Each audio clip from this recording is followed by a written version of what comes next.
God of War Ragnarok and the Metacritic score and all the reviews. And here's a headline from Video Game Chronicle saying God of War Ragnarok is the second highest rated new game of the year. Its scored is only topped by Elden Ring, according to the review aggregation site. So this is the big discussion I think we are going to be having now between now and the Game Awards, especially after people jump into God of War Ragnarok next year. But based off of all the reviews I'm seeing, reviewers that I trust, the reviewers that I don't trust, they're all essentially saying the same thing, that this is an amazing, amazing game, and it's going to be a contender for Game of the Year.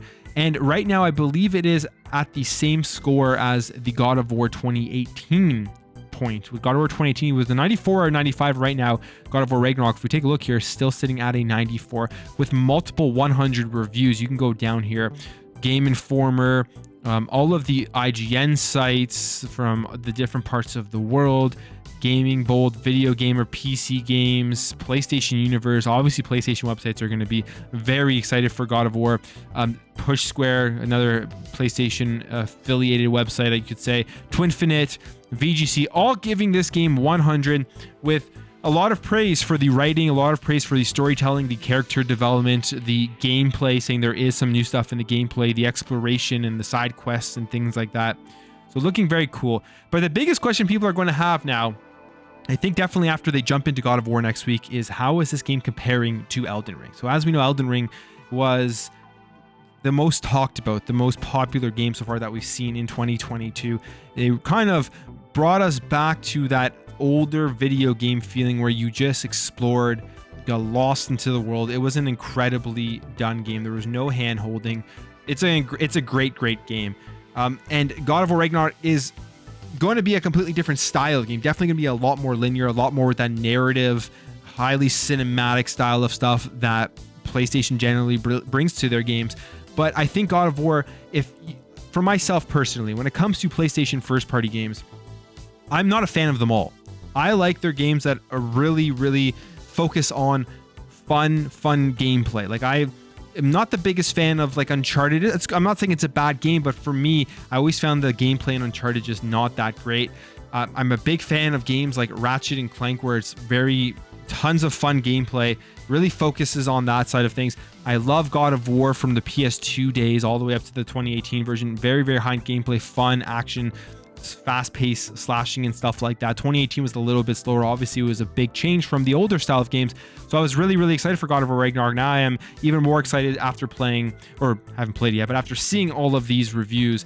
And I'm going to be picking this up on November 9th, and I will be jumping in. But we look here at where it sits in terms of the meta scores. So these are the other ones that have similar meta scores. You have, so it says here, the game score is only bettered by fellow 2022 release Elden Ring from Software, which is sitting at a 96. And then Portal Companion Collection 96, Persona 5 Royale 95. Also placed highly, but are ports from previous years. So it's right there in the top echelon of games.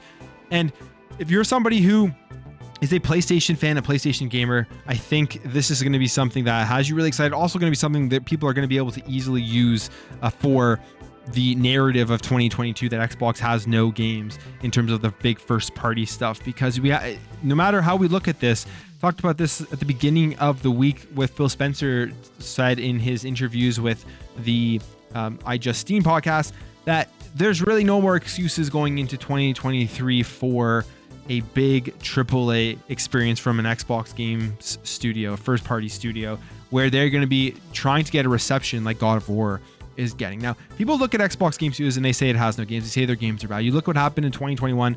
You look at Forza Horizon 5, an absolute masterpiece. You look at Halo Infinite, got great reviews, and it was a fun campaign. There are tons of great quality games when it comes to Xbox Game Studios, but God of War Ragnarok is one of those games that is almost like at that higher level from what these reviews are saying. It's almost at a place where Xbox needs to strive to get this sort of critical reception once they release a first party game. I think they did that with Forza Horizon 5, but now they have to do it on, I would say, a more single player narrative driven style of game, like a Hellblade 2. I think their goal should be to try to get this side of reception from the games industry, because people are going to be talking about this for a very long time.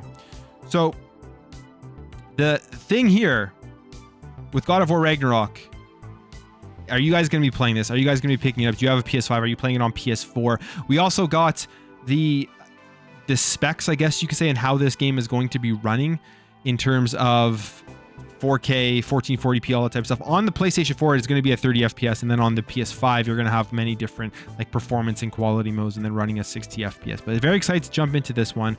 But I would love to hear what you guys think about God of War Ragnarok. Let me know in the comments below, and let me know if you think that this game is going to live up to the Metacritic score, to what reviewers are currently saying right now about God of War Ragnarok.